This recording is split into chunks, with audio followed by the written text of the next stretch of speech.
ഈ വിഷയത്തിൽ മന്ത്രി A.K. ശശീന്ദ്രൻ ഇപ്പോൾ സംസാരിക്കുന്നു. അതിലേക്ക്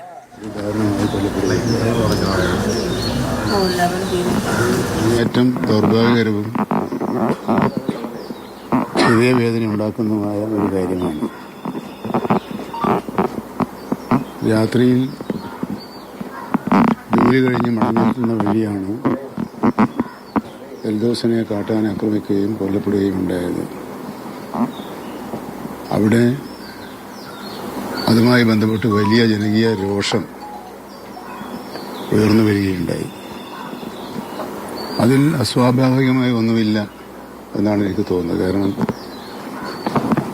ഒരു ചെറുപ്പക്കാരൻ അതിദാരുണമായി കൊല്ലപ്പെടുക എന്നത് ആർക്കും അംഗീകരിക്കാനോ ഉൾക്കൊള്ളുവാനോ കഴിയാവുന്ന ഒരു കാര്യമല്ല. എന്നാൽ ആ സംഭവം അറിഞ്ഞ ഉടനെ തന്നെ കളക്ടർമാരുമായി ഞാൻ ബന്ധപ്പെടുകയുണ്ടായി. എറണാകുളം ജില്ലാ കളക്ടറോട് ആ കാര്യത്തിൽ മോണിറ്ററിംഗ് നടത്തുന്നതിനുള്ള നിർദ്ദേശവും നൽകി.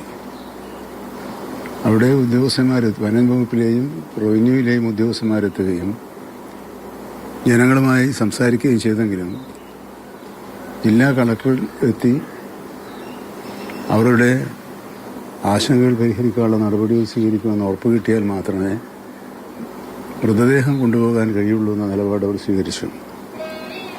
ഇതേ തുടർന്ന് വളരെ വൈകിയാണെങ്കിലും രാത്രി വൈകിയാണെങ്കിലും ജില്ലാ കളക്ടർ അവിടെ എത്തുകയും ബന്ധപ്പെട്ടവരുമായി കൂടിയാലോചിച്ച് പരിഹാരമാർഗങ്ങൾ നിർദ്ദേശിക്കുകയും അവ നടപ്പിലാക്കാനുള്ള നടപടിക്രമങ്ങൾ പൂർത്തിയാക്കുകയും ചെയ്തതോടുകൂടിയാണ് സംഘർഷത്തിന് അയവ് വന്നിട്ടുള്ളത്. ഇപ്പോൾ മൃതദേഹം കളമശ്ശേരി മെഡിക്കൽ കോളേജിൽ സൂക്ഷിച്ചിരിക്കുകയാണ്. പോസ്റ്റ്മോർട്ടം തുടങ്ങിയ സാധാരണ നടത്തിവരുന്ന നിയമപരമായ നടപടികൾ പൂർത്തിയാക്കേണ്ടതുണ്ട്. ഇന്നലെ തന്നെ കളക്ടറുമായി സംസാരിച്ചപ്പോൾ ഞാൻ പറഞ്ഞിട്ടുള്ളത് അവർക്ക് കൊടുക്കാനുള്ള സഹായധനം 10 ലക്ഷം 2 ഗഡുക്കളായിട്ടാണ് കൊടുക്കേണ്ടതെങ്കിലും ഒരുമിച്ച് ഇന്ന് തന്നെ കൊടുക്കാനുള്ള നടപടികൾ സ്വീകരിക്കണമെന്ന് നിർദ്ദേശം അങ്ങനെ ചെയ്യാമെന്ന് അവരോട് ഉറപ്പ് നൽകിയിട്ടുമുണ്ട്. പിന്നെയുള്ളത് ഈ വരുന്ന വഴിയിൽ പ്രതിരോധ പ്രവർത്തനങ്ങളുടെ വീഴ്ചയുണ്ടായിട്ടുണ്ട് എന്നാണ്. അത് നേരത്തെ കിട്ടിയ ഫെൻസിങ് വേലികളെല്ലാം തന്നെ നഷ്ടപ്പെട്ടിട്ടുണ്ട്, നശിച്ചു പോയിട്ടുണ്ട്. ട്രെഞ്ച് കുഴിക്കാനുള്ള നിർദ്ദേശങ്ങൾ തുടങ്ങാൻ കഴിഞ്ഞിട്ടിരുന്നില്ല. എന്നാൽ ഇന്നലെ തന്നെ കളക്ടർ കൂടി നടത്തിയ ചർച്ചയിൽ അവിടെ വഴിവിളക്കുകൾ സ്ഥാപിക്കാനും ട്രെഞ്ച് കുഴിക്കാനും മറ്റ് സ്ഥലങ്ങളിൽ സോളാർ ഹാങ്ങിങ് ഫെൻസിങ് സ്ഥാപിക്കാനുമുള്ള നടപടികൾ പൂർത്തിയാക്കേണ്ടായി. കാരണം നടപടി പൂർത്തിയാക്കി പറഞ്ഞാൽ ഇതിനുള്ള അനുവാദം നേരത്തെ നൽകിയിട്ടുള്ളതാണ്. ടെൻഡർ നടപടികൾ ആരംഭിച്ചു. 3 പ്രാവശ്യം ടെൻഡർ ചെയ്തിട്ടും ആരും വരാം. അപ്പോൾ ആ ഒരു നടപടിക്രമങ്ങളുടെ ഒരു പ്രശ്നമുണ്ട്. ആരും വരാതിരുന്നാൽ മാത്രമേ നെഗോസിയേഷന് സാധിക്കുകയുള്ളൂ.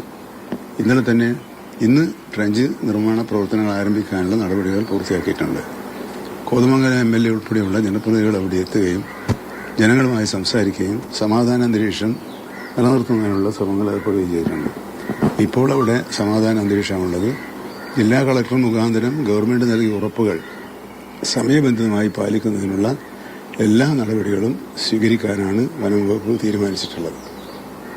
ഇതിനകത്ത് നാട്ടുകാർ തന്നെ പലതവണ ഈ വനംവകുപ്പിനെ ബന്ധപ്പെടുമ്പോൾ ഈ വനംവകുപ്പ് ഒരു നിരുത്തരവാദിത്തപരമായിട്ട് പെരുമാറുന്നു, അല്ലെങ്കിൽ വാഹനമില്ല എന്നുള്ള പ്രശ്നമൊക്കെ ഉണ്ട്.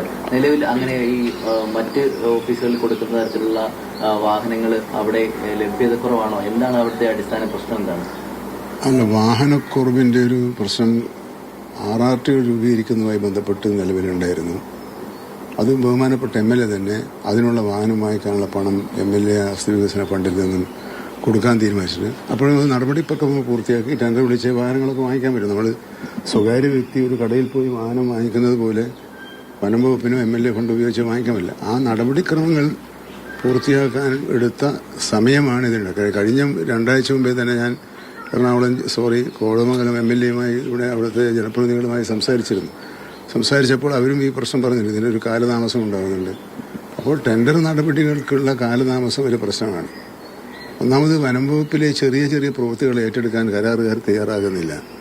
അതിന് പ്രധാന കാരണം അവർക്ക് യഥാസമയം അതിൻ്റെ പണം കിട്ടുന്നില്ല എന്നുള്ളതാണ്. പണം ലഭ്യമാക്കുന്നതിനുള്ള നടപടികൾ സ്വീകരിച്ചു വരുന്നുണ്ട്. ഇപ്പോൾ ഈ കുട്ടമ്പുഴ, കോതമംഗലം ആ റേഞ്ചുമായി ബന്ധപ്പെട്ട പ്രദേശങ്ങളിലുള്ള ഹാങ്ങിങ് ഫെൻസിങ് സ്ഥാപിക്കുന്നതിനും ട്രെഞ്ചുകൾ സ്ഥാപിക്കുന്നതിനുള്ള പണം അനുവദിക്കുകയും ടെൻഡർ നടപടിയിൽ പോവുകയും ചെയ്തതാണ്. ആ ടെൻഡർ നടപടി പൂർത്തിയാക്കുന്നതിനുള്ള കാലതാമസമാണ് അവിടെ ഉണ്ടാകാൻ കാരണം. വഴിവിളക്കുകൾ വേണമെങ്കിൽ നമുക്ക് ചെയ്യാം, പക്ഷെ അത് ചെയ്യേണ്ടത് എല്ലാം വനംവകുപ്പിൻ്റെ തന്നെയാണ്. വഴിവിളക്കുകൾ സ്ഥാപിക്കേണ്ട ചുമതലയൊന്നും വനംവകുപ്പിനല്ല, പക്ഷെ ചുമതല വനംവകുപ്പിൻ്റെ എല്ലാം ഇപ്പം അവിടെ പറഞ്ഞാൽ നടക്കില്ല. പക്ഷെ ഓരോരുത്തർക്കും ഓരോ ചുമതലയുണ്ടല്ലോ. റോഡുകളിൽ വഴിവിളക്കുകൾ സ്ഥാപിക്കൽ വനപ്രദേശത്ത് പിന്നെ ഈ വനപ്രദേശങ്ങളിൽ കൂടുതൽ റോഡുകൾ ഉണ്ടാക്കുന്നത് ഒരു ഭൂഷണമാണോ എന്നൊരു ചോദ്യം ഇതിലൂടെ വരുന്നുണ്ട്. രാത്രിയും പകലും ഇല്ലാതെ ആളുകൾക്ക് സഞ്ചരിക്കാനുള്ള സാഹചര്യം കൂടുതൽ ഒരുക്കി കൊടുക്കുന്നതിനനുസരിച്ച്, അതിനുള്ള അനുവാദം കൊടുക്കുന്നതിനനുസരിച്ച് ഇത്തരം അപകടങ്ങൾ പൂർത്തിക്കുകയാണ് എന്ന വസ്തുത ഈ കൂട്ടത്തിൽ നമ്മൾ വിസ്മരിച്ചു പോകരുത്.